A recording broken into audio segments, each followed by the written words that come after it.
Okay, hello. Today we are working on exponential modeling and applying it to real life inflation. The first thing is kind of a quick reading passage. It's only about 2 or 3 paragraphs, but basically please go ahead and do the reading here, which you probably already have. And then there will be 5 multiple choice questions. Make sure you enter your answers in Canvas as part of the assignment.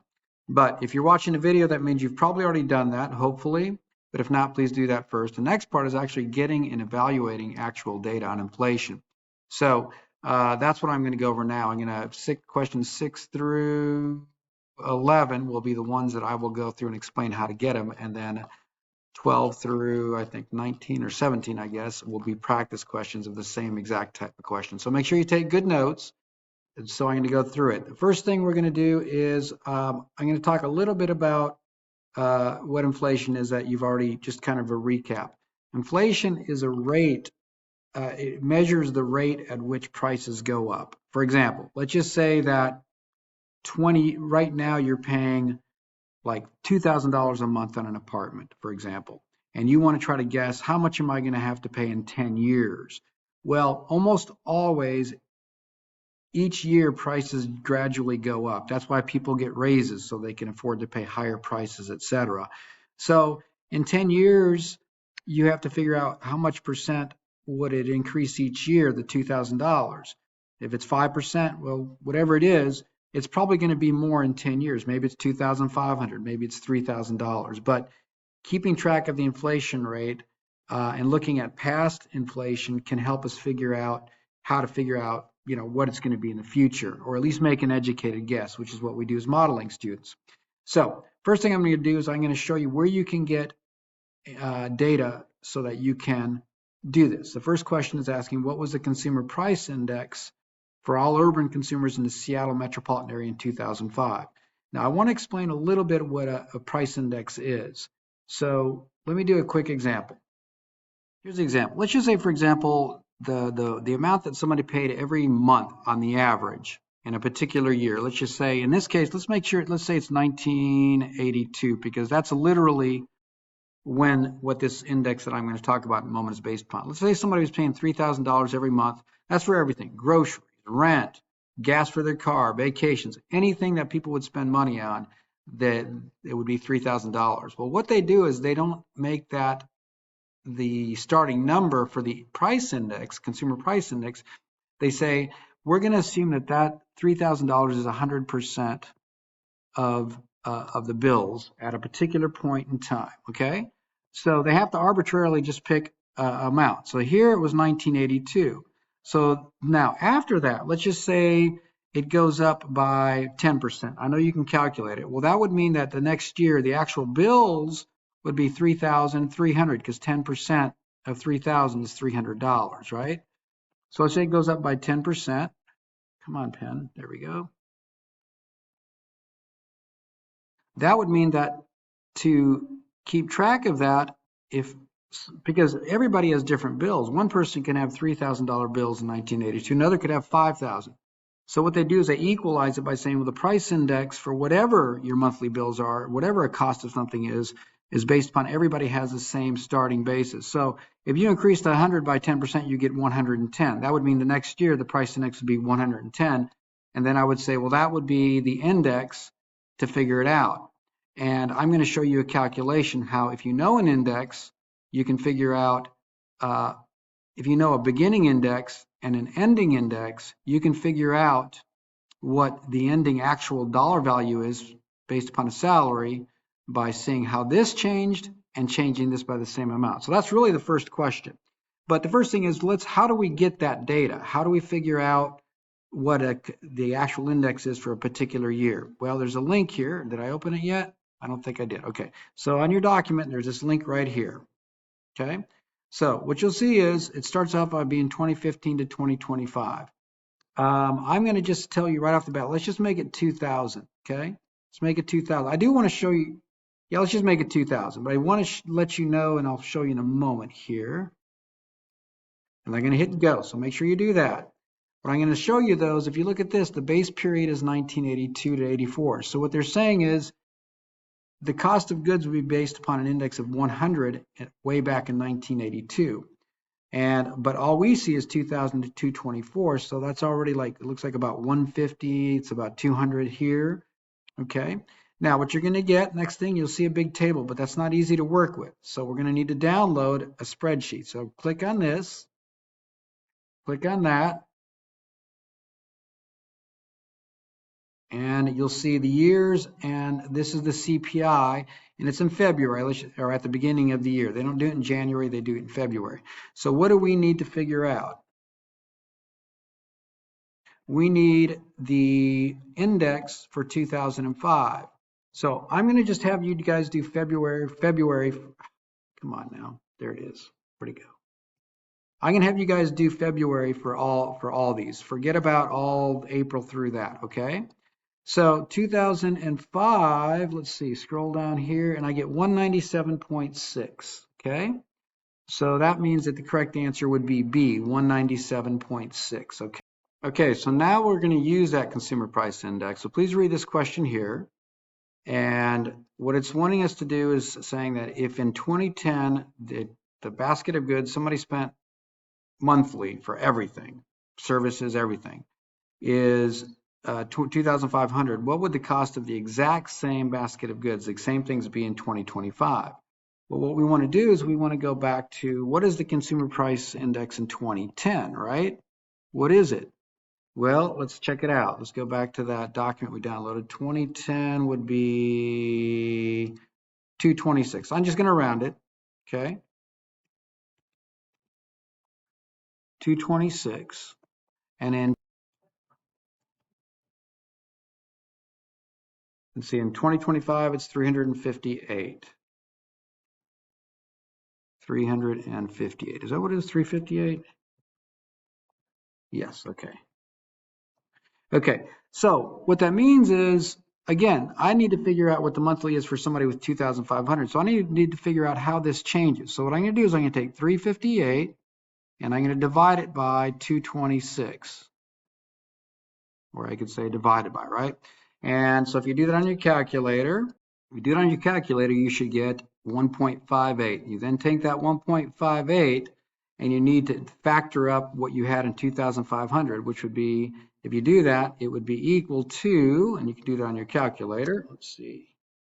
This would be equal to 3960. So that would be the closest one right there. Okay. So that's how you do this kind of problem here. The index at 2025 right here divided by the index at 2026 multiplied by the big $2,500 index at 2010. Then you need to apply it to the actual dollar amount and multiply it out. Okay. So the next thing is, which of the following functions best models the inflation rate from 2010 until 2025? So now we need to go get the data and model it using Desmos. So please go ahead and enter Desmos, or open up a file of Desmos and put in the exponential function, because we're going to use exponential models, okay? As you can see, these are all in the form y equals a times b to the power of x. You should remember this is in beginning value, this is the growth factor or decay factor. So let me open Desmos and put in that equation. Okay, so go to desmos.com, click open graphing calculator, and now I'm going to put in the regression equation for an exponential model. So that's going to be y1, do the squiggly line, right? That should be on your keyboard. That is right next to the 1 to the left of it. So that would be shift squiggly line. It's going to be a times b to the power of, the power is above the 6, shift 6, x1, okay? So that's the equation right there. Now I don't have the data in, so now I'm going to go get the data and I'll explain that. So I'm going to go back to that one document right here that has the data. Now we want to get it from when to when. Let's see. We want to get it from, no, let's see right here. We want to get it from 2010, in this case, until 2025, okay? So that's what we want to get. Now what we're going to do, and this is the important part, please make sure you understand this. We're going to make the independent variable not years like 2010 or 2011. We're going to make it the years since 2020, okay? Since. So like, for example, 2010 would be 10. So if we go back over here, you're going to need to make an adjustment. You go to this model, or you go to the data over here, it's got the years 2000. So that would be 0. And then this one over here would be 1, right? So either you can type them all in or you can go this cell right here equals. I can hit the equals and I can click on this cell plus 1, and that's 2. So 2002 is 2. And then I'm going to control copy, and I'm going to hold my shift key down to the end, and I get that. So that's a quick way to do it. Convert. Instead of the calendar year, you can do the years right there. So now I'm going to do something we've done before. I'm going to copy the data. And what did we need again? Okay, we want from 2010 until 2025. It's important we do those years because if we do earlier or later years, it'll change. The data will change it. Okay, so again, I'm going to get 2010, not 2000. So I'm going to go down, scroll down to 2010. And I'm going to put my cursor there. I hold down the shift key, my arrow key over, and then I'm going to go ahead and make sure I copy those, just those years, control copy, okay? So I've got them copied, but now I need to go to Desmos, and let me go ahead and exit out on this. So I had one in there before, okay. So now I'm going to go click on an empty thing and put Control V, and I got my data right there. But I don't see the regression. Why? Because I need to make sure that these numbers here in the table match the numbers. I've got these numbers as 1s. Okay, so I need to update my table so that there is a 1 that matches it. That tells this to get data from the table 1, which it's doing. So check it out. I got the model. Step number 1, what is the equation for the variable? Well, I can use this information here, right? Okay, so I've made it a little bit highlighted, but remember the A here is the A there, the B here is that. So my equation would be y equals 150, I'm going to round it to 154, there's 3 digits, so that's fine, times B, which would be here, I probably need 1.0, I'm going to make it round to 3, this one to 3 since that's an 8, to the power of x, so that's your equation. Okay, so now if we look at our multiple choices, we can see that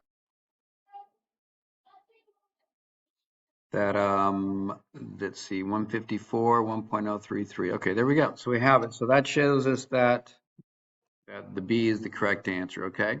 Now, again, if you look at the equation, it's important to understand, like I say, that 154 is the beginning point. Now, it's the beginning point since 2000. So that means in 2000, the model tells us that it would be 154, and the growth factor is 1.033. So now that we know that, we come to the next question, which is the annual inflation rate over this period.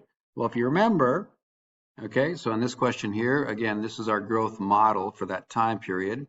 And what it's asking for is the percent increase. I showed the general percent increase formula, so make sure you take notes of that.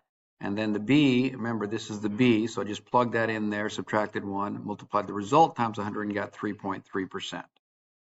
Okay, question number 10, according to the model, again, here's our model right here, but instead of putting the X, which is our model when I have an X in it, I put 30. Why? Because it's the years, our model is based upon the years since 2000. So I have to subtract away 2000 to get 30 years since. So that's why that's the exponent. And if you run it through your calculator, you should get 407, answer choice D. This one right here, okay? Okay, so please read this one carefully. It's a little bit different.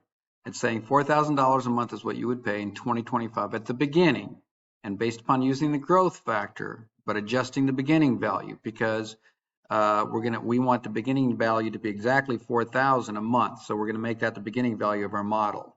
On this problem, what you can do, since we care about comparing 4,000 today in 2025 to 5 years from now, we can just use that as a beginning value. The important thing that matters is the growth factor. We got to use that we got from our model, which is 1.033, or the B.